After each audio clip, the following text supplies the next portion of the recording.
ఆ పరమశివుడి లీలలకు భక్తులు పరవశులై చప్పట్లు కొట్టడం చూస్తుంటాము. కానీ భగవంతుడే ఆ భక్తుడి పూజా పురస్కారాలకు పరవశుడై చప్పట్లు కొట్టడం నెల్లూరు జిల్లా దగదత్తి శివాలయంలో ఉన్న ఆ భక్తుడిని చూస్తే అనిపిస్తుంది. ప్రతిరోజు నిత్యం పూజలు, అభిషేకాలు, ఊరేగింపులు, ఎన్నిసార్లు వెళ్లినా మళ్లీ మళ్లీ వెళ్లాలి అనిపించే శివాలయం నెల్లూరు జిల్లాలో ఉన్న దగదత్తి శివాలయం. జాతి, కులం, మతం ఇవన్నీ అవసరం లేకుండా ఆకలితో వచ్చిన అతిథులకు నిత్యం అన్నదానం చేయడం ఈ ఆలయ ప్రాముఖ్యత.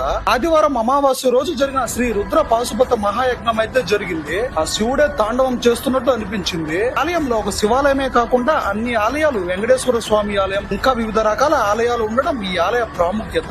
ఈ ఆలయ ప్రాంగణంలో గోశాల అయితే ఉంటుంది, చాలా పెద్దది. ఈ ఆవుల నుంచి తీసిన పాలుని ఆ పరమశివుని అభిషేకాలకు, అన్నదానాలకైతే వాడుతారు. ఈ ఆలయంలో ఉన్న రామలింగేశ్వరుడు చాలా పెద్దగా ఉంటాడు. ఈ దగదత్తి శివాలయం కొన్ని సంవత్సరాలలోనే గొప్ప పుణ్యక్షేత్రంగా అయితే ఎదగబోతుంది. సనాతన ధర్మాన్ని మనం కాపాడితే అది మనల్ని కాపాడుతుంది అని ఈ ఆలయ భక్తుడు కిషోర్ స్వామి గారి నమ్మకం. నేనంటే ఎవరో కాదు, కనీసం నుదుటి రాత కూడా లేని ఒక బిచ్చగాడిని.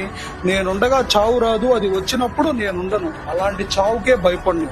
సైనింగ్ ఆఫ్, మీ ఐ లవ్ బుచ్చిరెడ్డిపాలెం.